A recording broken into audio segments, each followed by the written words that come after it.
اس لیے کہ 25 کروڑ کے اس ملک میں مجھے تو نہ کوئی بس خالی ملتی ہے نہ کوئی سڑک خالی ملتی ہے کہ لوگ باہر چلے گئے ہیں تو اب ہو کا عالم ہوگا، سناٹا ہوگا۔ میں یہ جانتا ہوں کہ ایک ملک ہے آئرلینڈ، جہاں 1800 سے مسلسل امیگریشن ہو رہی ہے، دنیا بھر میں آئرش لوگ موجود ہیں، اور اس وقت آئرلینڈ میں لوگ کم ہیں اور بھیڑیں زیادہ ہیں۔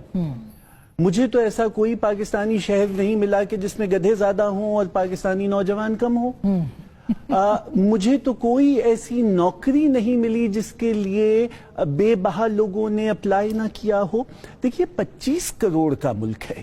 ایک زمانہ تھا کہ جب یہاں پر جب یہ ڈیمز بننا شروع ہوئے اور آپ نے برطانیہ کا ویزا ان پہ واقع کیا تو ایک بہت بڑا ڈائسپورا جو ہے ہمارا وہ انگلستان میں جا کے آباد ہوا۔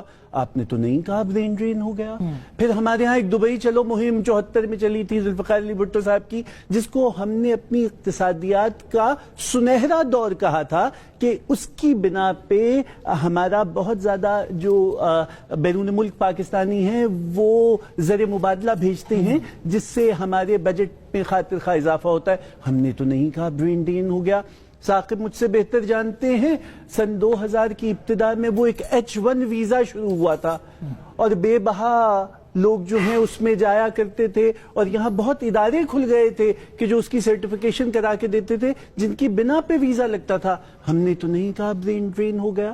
یہ آج ہی ایسا کیوں ہے کہ آپ ایک انتہائی قنوطیت کی تصویر جو ہے وہ دیوار پہ آویزاں کرنا چاہتے ہیں؟ ذرا سوچئے، از اٹ بائی ڈیزائن اور بائی ڈیفالٹ؟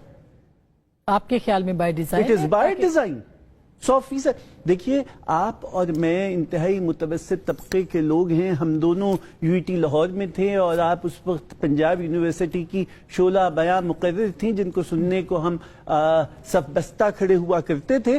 ہم سب متوسط طبقے کے تھے، اسی ملک میں رہے، سرکاری اسکولوں کے پڑھے ہوئے، سرکاری اسکول سے پڑھ کے نکلے، اسی اسکول میں تھے۔ اس وقت 26 یونیورسٹی سارے ملک میں ہوتی تھی۔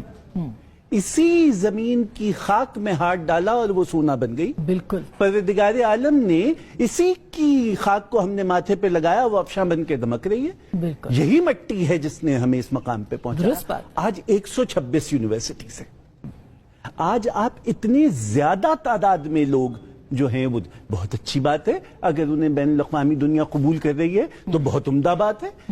میں جانتا ہوں کہ جب میں ڈبلن آئرلینڈ میں پہنچا تو بہترین ڈاکٹرز جو تھے پاکستان کے تھے، میرا سر فخر سے بلند ہوا۔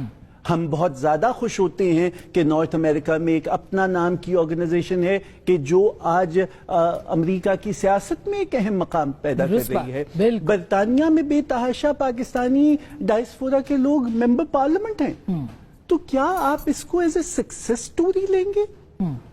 یہ تو دیکھنے کا معیار ہے۔ آپ نے ذرا نم ہو تو یہ مٹی بڑی زرخیز ہے ساقی کی بات کی، مجھے فیض صاحب کان میں گنگنائے کہ امید سحر کی بات سنو۔ ہاں بالکل، فیض صاحب ہی نے کہا تھا کہ ابھی گرانی شب میں کمی نہیں آئی، نجات دیدہ و دل کی گھڑی نہیں آئی، چلے چلو کہ وہ منزل ابھی نہیں آئی۔ مطلب اگر جاتے ہیں تو ظاہر ہے کہ پاکستان کو سرمایہ ہی وہاں سے آتا ہے، جو ہر مہینے ہم بڑے فخر سے بتاتے ہیں کہ اتنے ریمیٹنسز آئے۔ ضرور جائیے، لیکن خاک وطن کو گالی دے کے مت جائیے۔